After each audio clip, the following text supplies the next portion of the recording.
नमस्कार फ्रेंड्स, आप सभी का स्वागत है। मेरा नाम है अंकित कुमार और आई होप आप सभी मेरे को जानते होंगे। आज हम डिस्कस करेंगे एनिमल हस्बेंड्री सेक्शन को, कौन से टॉपिक्स इंपॉर्टेंट्स हैं आपके एग्ज़ाम्स में। एग्ज़ाम्स नियर बाई हैं, मेनली आपका IBPS AF हो, उसके बाद BAU का एग्ज़ाम है, झारखंड में एग्ज़ाम है, UPPSC का एग्ज़ाम है, उसके बाद RPSC का एग्ज़ाम है। तो डिफरेंट डिफरेंट और इन मार्च मंथ के अंदर आपको CUT एग्ज़ाम्स देखने को, उसके बाद यूनिवर्सिटी एंट्रेंस देखने को मिलेंगे। तो ये एनिमल हस्बेंड्री सेक्शन इंपॉर्टेंट हो जाता है। सबसे बात करेंगे एनिमल हस्बेंड्री को हम 3 सेक्शंस में डिवाइड करेंगे।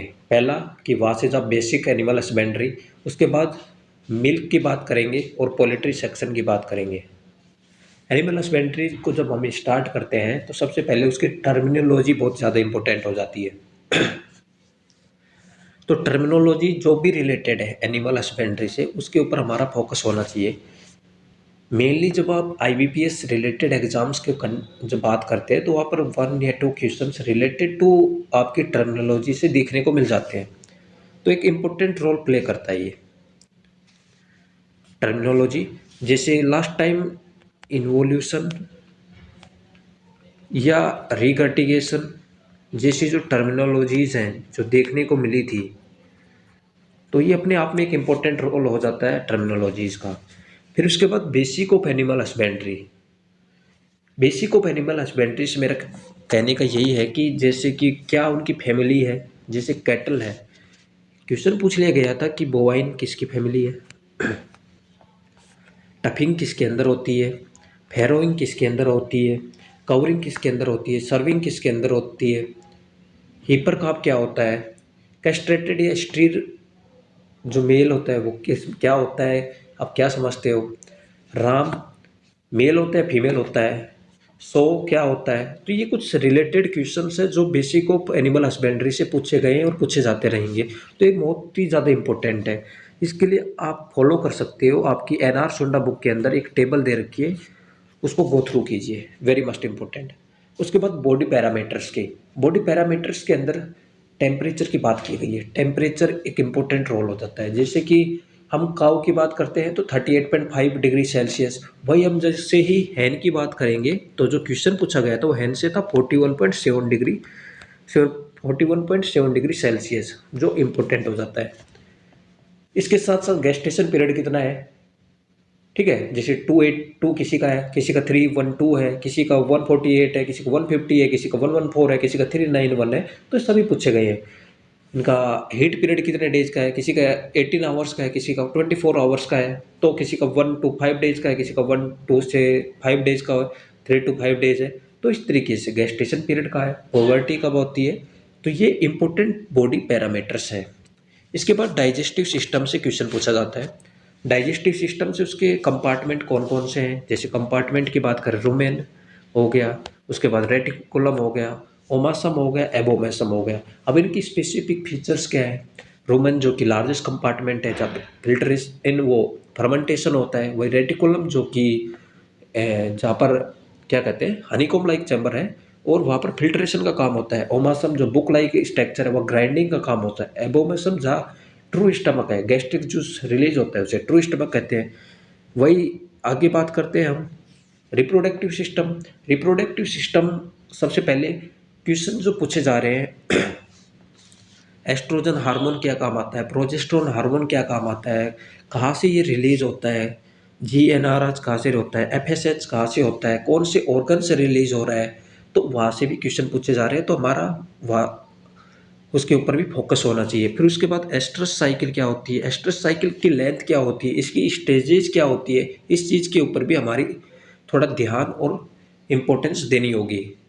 कौन सा स्टेज सबसे जैसे लॉन्गेस्ट है, तो हमें डाइजेस्ट्रस का पता है। किस पीरियड किस स्टेज के अंदर फीमेल रेडी टू कंसीव, कहाँ पर एम्ब्रियो का इम्प्लांटेशन होता है यूट्रस के अंदर, तो वो सभी चीज़ें इंपॉर्टेंट हो जाती है। उसके बाद हाउसिंग सिस्टम, हाउसिंग के अंदर जैसे लूज हाउसिंग सिस्टम हो गया, या दूसरा चीज़ देखने को मिले तो कन्वेंशनल हाउसिंग सिस्टम हो गया।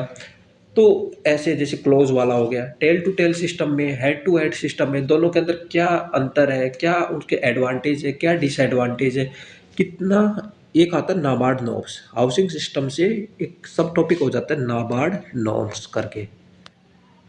नाबार्ड नॉर्म्स किस एनिमल के लिए कितना स्पेस की ज़रूरत है, ओपन स्पेस, कवर्ड स्पेस, वो भी इंपॉर्टेंट है, वहाँ से क्वेश्चन पूछे जाते हैं। फिर उसके बाद डिजीज है। सबसे पहले डिजीज से जो क्वेश्चन फॉर्म होता है वो यही होता है कि ये डिजीज बैक्टीरियल है, whether it is viral, whether is fungal या प्रोटोजोन या मेटाबॉलिक। बैक्टीरियल जो कि इंपॉर्टेंस है, जैसे एंथ्रेक्स हो गया, ब्रुसेलिस हो गया, मेस्टाइटिस हो गया, ठीक है। तो ये चीज़ें हो गई। वायरल में एफएमडी हो गया, रिंटरपेस्ट हो गया, कैटल प्लेग जो उसी को कहते हैं। तो इस तरीके से रानीखेत डिजीज़ हो गया। उसी प्रकार से कुछ मेटाबॉलिक डिजीजेज हो गए, कुछ न्यूट्रिशनल डेफिशिएंसी की वजह से हो जा रहे, जैसे सॉरी क्रेजिचिक डिजीज हो गया, वो इंपॉर्टेंस हो जाती है। Disease is very important part. यहाँ पर एंथ्रेक्स हो गया, ठीक है। तो डिजीज अपना इंपॉर्टेंस हो जाएगा प्रोडक्ट की। मिल्क प्रोडक्ट्स के अंदर जैसे कि मिल्क के बारे में, मिल्क के क्या क्या टेस्ट होते हैं, क्या पीएच होता है, क्या टेस्ट होते हैं, कितना एसएनएफ होता है, सॉलिड नॉट फैट परसेंट हो जाता है, कितना फैट होता है इन द क्रीम मिल्क, ये सभी मिल्किंग मेथड्स कौन से होते हैं, ये सब पूछे जाते हैं। तो उनके ऊपर पोल्ट्री सेक्शन भी अपने आप में इंपॉर्टेंस रखता है। मेनली वहाँ से हैचिंग, इंक्यूबेशन पीरियड क्या होता है, उनसे वहाँ से क्वेश्चन पूछे जाते हैं। इसके बाद उसकी हाउसिंग कौन सी होती है, जैसे डीप लिटर सिस्टम हो गया, ओके। तो इस तरीके से वो क्वेश्चन पूछा जाएगा वहाँ पर। फिर उनका जो जो क्लासिफिकेशन दे रखा है, मेनली जो अमेरिकन कौन सी है, एशियाटिक कौन सी है, ऑस्ट्रेलियन कौन सी है, जो एशियन कौन सी है या मेडिटेरियन कौन सी है, वहाँ से क्वेश्चन पूछा जाता है। एग के बारे में पूछा जाएगा आपसे, कुछ टर्मिनोलॉजीज रिलेटेड टू पोल्ट्री, वहाँ से क्वेश्चन पूछा जाएगा। डी पिकिंग क्या होता है, डी टिकिंग क्या होता है, तो डी वॉर्मिंग क्या होता है, ये चीज़ें पूछी जाती हैं। तो ये कुछ इंपॉर्टेंस है। तो सबसे पहले आपको करना क्या है कि जो ब्रीड्स है, breeds very must important, breeds का रोल सबसे ज़्यादा है। और वो आपकी जो एनआर सोंडा बुक के अंदर जो दे रखी ब्रीड्स, सबसे पहले आपको उनको करना है। और वहाँ से आपको एक तो उनके जो स्पेशल करेक्टरिस्टिक्स है, जैसे कांकरेज है स्वाई चाल के लिए फेमस है, गिर है जो मून फेस के लिए फेमस है, साहिवाल किसके लिए फेमस है, हरियाणा किसके लिए फेमस है, ठीक है। तो स्वीटेस्ट मिल्क साहिवाल में मिलता है, हरियाणा ड्यूल पर्पज ब्रीड है, इस तरीके से। फिर उसके बाद जैसे होलिस्टन फ्रीजन या जर्सी, या उसके बाद करंट प्राइज या ब्राउन स्विस जो उनके एनडीआरआई से डेवलप्ड है। फिर अपने पास थार पाकर जो बेफेलो वगैरह में आ जाती है, जाफराबादी, मिनी एलिफेंट है, या उनके जेड कलर कौन सा है, कॉपर कलर किससे है, ओरिजिन प्लेस कहाँ से है, कौन सा मोंटेगमेरी कहाँ से, पाकिस्तान से है, कौन सा कराची से है, कौन सा गुजरात से है, बड़ौदा से है, ये क्वेश्चन पूछे जाते हैं इस तरीके से। उसके बाद जैसे कि गोट के अंदर जाते हैं तो पाशमीना ऊल कहाँ से आते हैं, गोल्डन ऊल किसे कहते हैं, सॉफ्ट ऊल किसे कहता है, ये भी क्वेश्चन पूछे जाते हैं। फिर इसके बाद जैसे ब्लैक फेस कौन सी होती है, बीटल क्या होती है, जमुनापुरी क्या होती है, सिटी गोट किसे कहते हैं। तो इस तरीके से ब्रीड्स वेरी मस्ट इम्पोर्टेंट। सबसे पहले एनआर सोंडा को करना है, फिर आपके पास जो भी आपके नोट्स है उनको गो थ्रू करना है। ये चीज़ें इम्पोर्टेंस है। यहाँ तक एनिमल हस्बेंड्री का पोर्शन, तो terminologies, basic of animal husbandry, body parameter, digestive system, reproductive system, breeding system, housing system, disease, इसके बाद मिल्क प्रोडक्ट, पोल्ट्री। और one more topic you have to be go through animal nutrition. Animal nutrition very must important topic, मैं उसको right up करना थोड़ा भूल गया।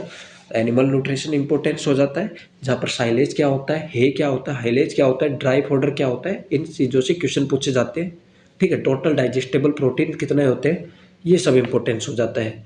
I hope आप अभी इस चीज़ को अंडरस्टैंड कर गए होंगे और ये वीडियो आपके लिए इम्पोर्टेंस या कुछ वैल्यूएबल रहा होगा।